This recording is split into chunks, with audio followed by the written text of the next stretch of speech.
We will thrive.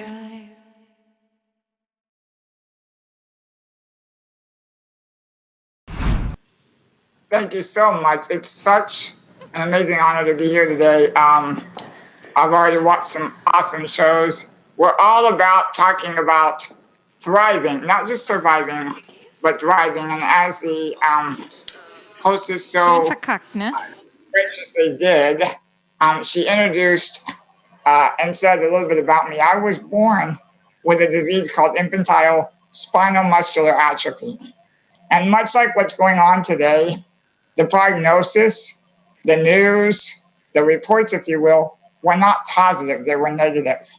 And my parents chose to raise me as a normal child. And what they taught me at a very early age is that we have something very powerful in life. It's not our muscles, it's not our money, it's not even our possessions. The most powerful tool that we possess is the choice, the power of our mind, and the choices that we make. And as they said, the topic that I want to discuss today is yielded. You see, the word yielded is different than surrender or obedience or even the idea of being a slave. But when we're yielded to something, we actually are making the conscious choice to align with that thing and its trajectory, whether it's yielding for vehicles on the freeway and aligning to the speed of the traffic, or whether it's yielding to a boss that says that we have to be at work at a certain time. We can choose every day whether we're going to yield and make the choice to do it or to not. Now, sometimes people will be confused and they'll think, well, as long as I'm doing it, then what's the big deal? As long as it gets done, then what's the big deal? And I call this the mindset of poverty. It's the survival mindset. It's the mindset that many people get into when they feel like life is bigger than them, when they feel like the problem that they're facing is bigger than them. You know, I grew up in the church, and I'm not going to try to preach, but one of the things that inspires me is a book that I've read that's also based out of a verse in the Bible. And many of the leaders and theologians and philosophers of our time believe that as a person thinks in the processes or in the depths of their mind, they are or they will become. The Bible says, as a man thinketh in his heart, so is he. So at a very early age, I realized that what I chose to align my thoughts to, what I chose to align my belief systems with, is actually what I would become. I would like to sit here and tell you today that weighing 45 pounds and being a quadriplegic, every time I've chosen to be happy or that I've chosen to be positive, but that simply wouldn't be true. Because the challenge that we have every day is that we have an opportunity. And what I often did in my life is I did things out of desperation. I did things out of, I've got to make it through. What do I got to do? But I didn't do things out of a place in my heart that I honestly believed. I didn't do things in a place where I actually felt like I was doing it because I love me. And I love that which is bigger than me. I love what I believe. I love others. When I started making choices based on yielding through the atmosphere of love. Now, what is love? Well, love is patient. It suffers a lot of things. Love is kindness. It's doing that thing like we're doing today when we ask people to donate to No Kid Hungry, when we ask people to help one another, when we do those things, not because of what we get out of them, but because we love doing them. You know, the speaker before me was talking about Instagram and how that she turned that into a wonderful business opportunity. And it was because for the first time, it sounded like for the first time in many years of her career, she chose to do something she was passionate about because she loved.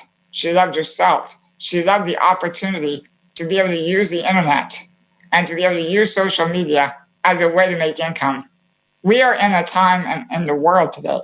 We're in a time where people are talking about words that we never really talk about. Although I've lived some of them, I know what it's like to be quarantined. maybe not physically, but when you're a person of different ability, maybe different talents, maybe you're a leader, you're often quarantined by the status or by the label that people put on you. I want to tell you today that the first thing I want to talk about in yielding the posture of true love is identity. You know, if you break up the word identity, it's ID or id, entity. It's the thought that we think inside of ourselves. As I started speaking today, there are many of you out there that have been thinking things from a perspective of what you don't have. You know, we are thinking today about what we've lost. We've lost jobs. We're thinking today about we haven't been able to go out to eat. We haven't been able to work. We haven't been able to socialize. But what if we stand on the precipice of an opportunity to be able to think differently? What if we can take this opportunity during what seems like a pandemic to really view it as a way to actually look at what we do have? You see, in my life, my identity, I have struggles in my emotions. There are times when I'm challenged. There are times when I want to look at everything I don't have. But what I've learned is one key secret. If I start looking at the things that I do have, and I start using the resources that are available to me, and I start maximizing those, whether it's friendships, whether it's social media, whether it's just a positive way of thinking, when I start using those resources, suddenly life shifts. Suddenly life changes. Suddenly I move from survival to thriving. I was so excited to do this event because it's a declaration that we're not just going to make it through, but we're going to thrive. You know, as I said earlier, the doctors gave me a fatal prognosis. Education, populations told me I'd never graduate. As I got older, they told me I'd never be sustainably employed. They told me it would be very hard for me to ever do anything that made any real difference because of the limitations I had. But what they didn't realize is that my family, my parents, my belief system is that there's something bigger than me. And that if I have a breath, if I'm able to look, if I'm able to talk, if I'm able to smile, if I'm able to contribute back anything, then I can be on this earth to make a difference. So I choose to realize that my identity is not wrapped up in what I can do or what I can't do. It's not wrapped up in what I have or I don't have. My identity is wrapped up in what I believe and what I choose to allow to get into my thought process about who I am and what I am able to do with the love that I've been given.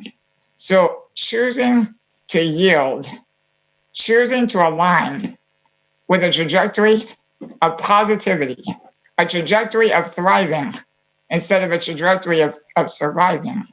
Choosing to align with what I have versus what I don't have. Choosing to align to what I can do versus what I can't do.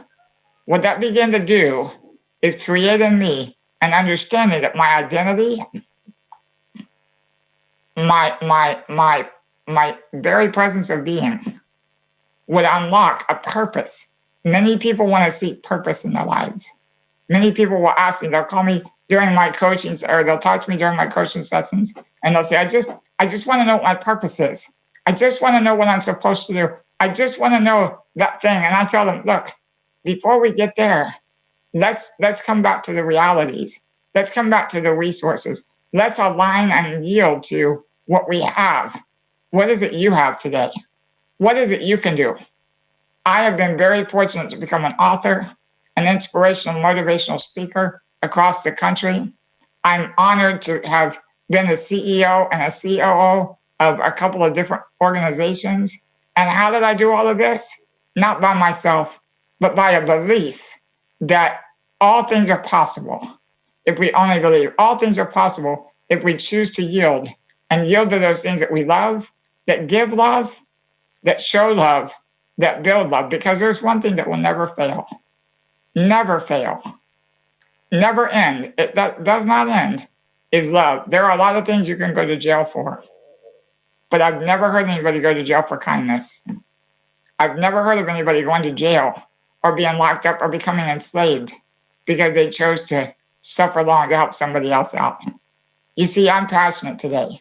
I'm not passionate because of all the things I've done, or I'm not this passionate because of all the things I cannot do.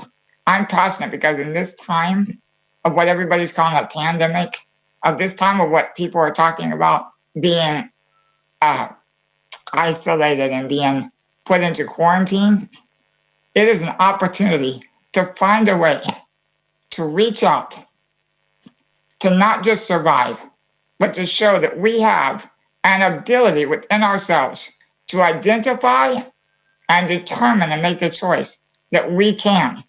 Look, as I close today, I just want to tell you, it is true. I weigh between 45 and 55 pounds. I can't use anything from the neck down. But every day, I choose to wake up and I say a little prayer and I think to myself, what can I do today? What's at my disposal? I am writing a book right now entitled Yielded, the Posture of True Love. It's hopefully going to be out in the fall. But even in this time of quarantine, while everyone else may be thinking that they can't do anything, I've been able to say, you know what, I can take and put my thoughts of encouragement in writing. I can take and I can do video coaching sessions to help people with step-by-step daily routines to walk out their purpose and their destiny. There are 3 things that I purpose to do in my life. Number 1, help people awaken their true identity. Number 2, help them walk in an activated purpose, move in action, do the things that you didn't think you could do. Maybe you can't walk like I can't walk. Maybe you can't speak eloquently. But whatever it is you can do, I bet you can find someone that can fill in the gaps and make up the hedge. Because where there's love, where there's a yielded mentality of thriving, there's nothing that can't be accomplished. I want to thank Peter and Katya for putting on this event. I want to encourage everyone today, if in any way you've been feeling down, feeling like you're isolated, take it from someone who's lived a lifestyle lived a life, rather, of being differently abled, of being that individual or one of those individuals that people are less than comfortable associating with.